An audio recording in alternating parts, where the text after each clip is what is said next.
Perkenalkan, saya Syahrani Ramadanti Putri dengan NIM C1B023077, mahasiswa Universitas Jambi jurusan Manajemen.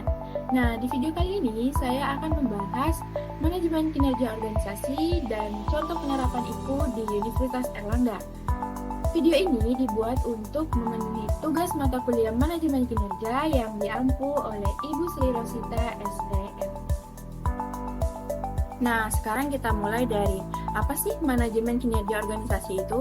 Nah, manajemen kinerja organisasi adalah cara organisasi mengatur, mengukur, dan meningkatkan kinerjanya supaya semua kegiatan yang dilakukan benar-benar membantu dalam mencapai tujuan yang sudah ditetapkan. Lalu, apa pentingnya kinerja organisasi ini?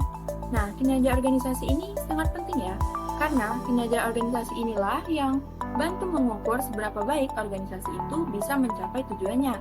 Kalau kinerja organisasinya bagus, tentu akan banyak manfaat yang didapatin, kayak produktivitasnya meningkat, tujuan strategisnya tercapai, karyawannya jadi lebih semangat, organisasinya bisa bersaing dengan lebih baik, sumber daya yang digunakan jadi lebih optimal. Jadi, kinerja organisasi yang baik itu sangat penting untuk pertumbuhan dan kelangsungan organisasi. Nah, sebelum kita masuk ke pembahasan IKU di Universitas Erlangga, kalian tahu nggak sih bedanya IKU dan KPI? Nah, jadi keduanya itu sama-sama mengukur kinerja ya, tapi fokusnya berbeda. Kalau IKU atau indikator kinerja utama itu dipakai untuk mengukur pencapaian tujuan strategis organisasi secara keseluruhan. Jadi, fokusnya itu lebih di level organisasi. Sementara KPI atau Key Performance Indicator lebih ke indikator yang mengukur kinerja di level unit kerja, tim, atau individu. Nah, KPI ini lebih operasional dan lebih sering dipakai buat memantau kinerja sehari-hari. Singkatnya, IKU ini lebih ke organisasi secara keseluruhan, sedangkan KPI itu lebih ke kinerja unit atau individu.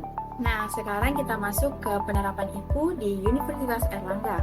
Berdasarkan data yang sudah saya dapatkan dari laporan kinerja Universitas Erlangga tahun 2021, bisa terlihat di sini kalau Universitas Erlangga itu sudah menetapkan sasaran kegiatan atau indikator kinerja utama beserta target untuk beberapa tahun ke depan. Nah, secara umum, IKU Universitas Erlangga itu dibagi ke dalam beberapa sasaran kegiatan dengan total 8 IKU. Nah, yuk kita mulai bahas. Sasaran kegiatan yang pertama itu meningkatkan kualitas lulusan. Bisa dilihat di sini ada 2 IKU. IKU 1.1 persentase lulusan S1, D4, D3, D2 yang berhasil mendapat pekerjaan lanjut studi atau jadi wirausaha. Nah, ini ngukur sejauh mana lulusan UNAIR bisa terserap di dunia kerja atau melanjutkan pendidikan. Nah, lalu ada IKU 1.2 yang dimana presentasi mahasiswa yang menghabiskan minimal 20 SKS di luar kampus. Nah, ini mendorong mahasiswa buat aktif di luar kampus seperti ikut MBKM, magang, kewirausahaan, dan lomba lainnya. Lalu, sasaran kegiatan yang kedua, meningkatkan kualitas dosen. Bisa dilihat di sini ada 3 IKU. IKU 2.1, persentase dosen yang berkegiatan tridharma di kampus lain. Nah, ini buat ningkatin pengalaman dosen biar lebih relevan dengan dunia luar. Lalu, IKU 2.2, persentase dosen berkualifikasi S3, punya sertifikat kompetensi atau berasal dari kalangan praktisi profesional. Nah, ini supaya kualitas dosen di UNAIR itu makin tinggi dan sesuai kebutuhan industri. Nah, lalu IKU 2.3, jumlah luaran penelitian dan pengabdian masyarakat yang diakui secara internasional atau diterapkan di masyarakat. Nah, ini dorong dosen buat aktif bikin penelitian yang bermanfaat. Sasaran kegiatan yang ketiga dan terakhir yaitu meningkatkan kualitas kurikulum dan pembelajaran.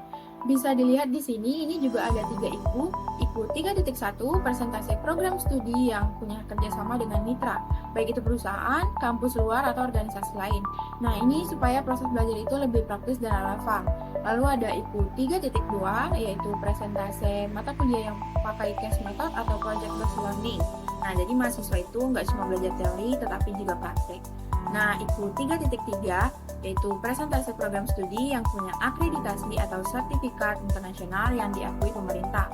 Nah, ini buat ningkatin daya saing global UNAIR. Nah, secara keseluruhan, IKU Universitas Erlangga ini di tahun 2021 sudah mengalami peningkatan dibandingkan dengan tahun 2020. Nah, hal ini menunjukkan bahwa manajemen kinerja organisasi Universitas Airlangga nggak cuma fokus ke lulusan aja, tapi juga fokus ke kualitas dosen, penelitian, kurikulum dan metode pembelajaran, serta kerjasama dengan dunia luar. Nah, hal ini penting untuk mencapai realisasi target yang tadi sudah ditetapkan oleh Universitas Airlangga. Selain itu, ini juga berkaitan biar Universitas Airlangga itu makin maju, makin relevan, dan bisa bersaing di tingkat global. Nah, setelah penerapan IKU di Universitas Airlangga, tentu mendapatkan banyak dampak positif untuk pengembangan universitasnya. Beberapa dampak positif itu bisa saya simpulkan adalah pertama, kualitas lulusannya jadi makin meningkat, kualitas dosennya juga makin berkembang, kurikulumnya jadi lebih adaptif dan modern, dan terakhir meningkatkan reputasi serta daya saing Universitas Airlangga di tingkat nasional maupun internasional. Kesimpulan, penerapan IKU ini dampaknya sangat positif untuk perkembangan Universitas Airlangga. Gak cuma sekedar laporan atau angka, tapi benar-benar mendorong perbaikan di berbagai aspek, mulai dari lulusannya, kualitas dosennya, kurikulumnya, hingga metode pembelajarannya. Nah, semua ini sangat sejalan dengan prinsip manajemen kinerja organisasi yang fokusnya adalah terus mengelola dan meningkatkan kinerja organisasi supaya makin efektif dan relevan. Sekian penjelasan dari saya mengenai manajemen kinerja organisasi dan contoh penerapan IKU di Universitas Airlangga.